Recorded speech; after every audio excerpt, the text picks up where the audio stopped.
Shalom bien-aimés, vous n'allez peut-être pas jeûner tout le temps, mais vous devez prier tout le temps. Et cette semaine, j'ai commencé un enseignement sur une des clés fondamentales qui ouvre le ciel, à savoir la prière. Et surtout, je suis en train de parler de la prière de la nuit. Le Seigneur Jésus priait à tout moment, mais il priait beaucoup plus la nuit. En réalité, quand vous lisez les Écritures, vous voyez, j'ai essayé de le montrer au travers de la parole que le Seigneur priait beaucoup plus la nuit. Et je pense que c'est l'une des raisons pour lesquelles il avait aussi beaucoup de résultats. Quelqu'un a dit que si David n'a perdu aucune guerre, c'est parce que c'était un homme, un intercesseur de la nuit. Et quand vous lisez, n'est-ce pas, la vie des grands hommes de Dieu, quand je dis les grands hommes de Dieu, c'est peut-être péjoratif, mais ce que je veux dire, je veux parler des gens dont le Seigneur s'est vraiment servi. Parce que quand on parle de grand, c'est vrai que c'est Dieu qui détermine qui est grand et qui n'est pas grand. Donc, je veux donc surtout parler de ceux-là que dont le Seigneur s'est servi dans une grande dimension et dont les noms résonnent très fort encore aujourd'hui, nos contemporains, des gens comme Jonathan Edwards, des gens comme Watchman Nee, des personnes comme Charles Spurgeon, des personnes comme John Wesley, des personnes comme Billy Graham, des personnes qui sont encore vivants, n'est-ce pas, comme Bishop Dag Heward-Mills, le pasteur Mamadou Karambiri. Bref, quand je lis la vie de ces différentes personnes, je me rends compte que c'est des gens qui priaient énormément la nuit, ils ont suivi le modèle du Seigneur. Et nous avons expliqué que la nuit, l'ennemi sème beaucoup de choses. L'ennemi sème des choses terribles la nuit. Et ça, on a vu ça dans Matthieu chapitre 13, versets 24 et 25. Certaines personnes se lèvent, n'est-ce pas, et se rendent compte que voilà, il y a une forme de stérilité dans leur vie, soit stérilité physique, soit une stérilité financière, soit une stérilité spirituelle, ok. Mais toutes ces choses, n'est-ce pas, à mon avis, ont été sémées la nuit. By the way, je voudrais vous dire quelque chose. Vous savez, le Seigneur a commencé à créer le monde, si je peux le dire ainsi, n'est-ce pas, en partie du soir.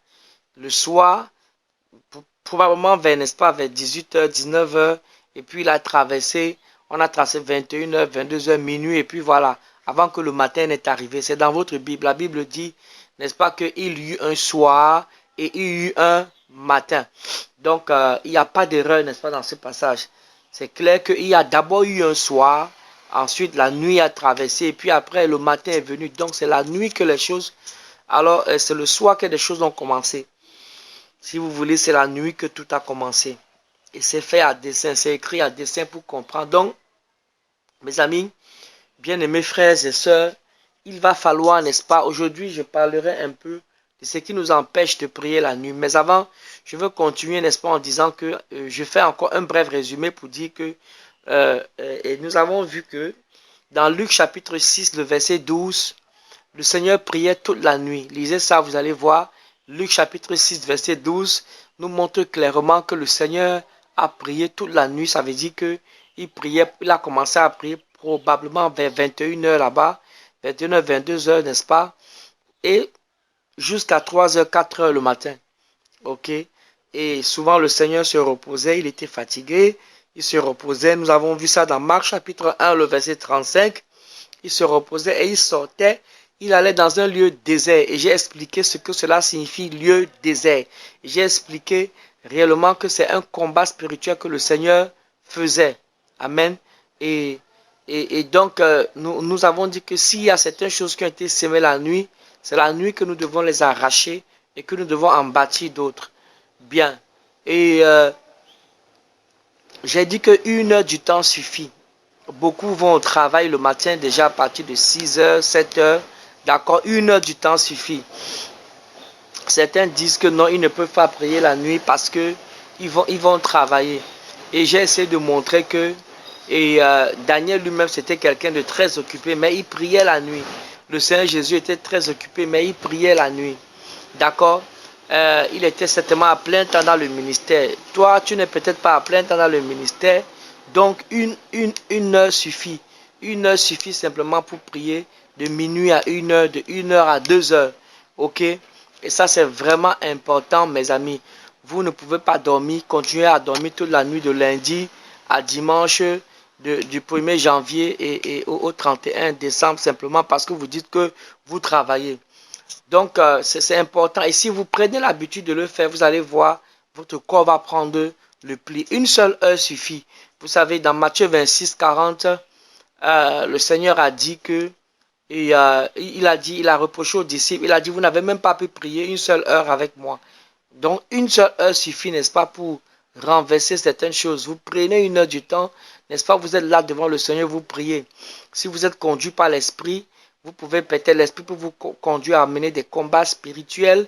L'Esprit peut vous mener, n'est-ce pas, à adorer le Seigneur ou à lire la Bible. Bref, mais à surtout prier. C'est pour ça que le Seigneur disait, veillez et priez. Vous savez, il y a certaines formes de péché qui ne seront jamais mentionnées dans votre vie juste parce que vous priez la nuit. Et ça, c'est important ce que je vous dis. Donc, évidemment, il faut se reposer pour être en forme au travail, pour être efficient aussi dans le travail que nous faisons. Ok? Donc, c'est pour ça que vous ne serez peut-être pas appelé à mener à prier toute la nuit. Mais à des moments, n'est-ce pas, si vous êtes poussé. Je me rappelle un ami, un frère, un serviteur de Dieu. Il est en Afrique de l'Ouest. Il m'a dit, une fois il était allé en France pour soutenir son doctorat.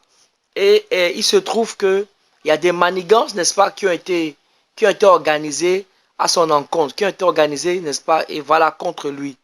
Et les gens voulaient le bloquer pour qu'il ne puisse pas obtenir son doctorat. Il était dans le domaine de l'agriculture. Et c'était vraiment des complots, c'était de la jalousie et tout ça organisé par ces gens-là.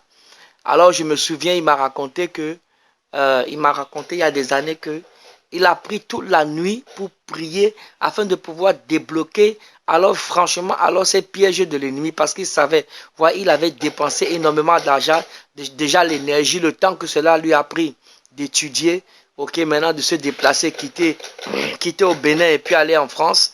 Et c'était en France que cela se passait. Et puis après, voilà, des choses comme ça qui vont se dérouler parce que voilà, et les gens sont jaloux de lui. Mais il dit que quand il a prié toute la nuit, des choses extraordinaires se sont passées après.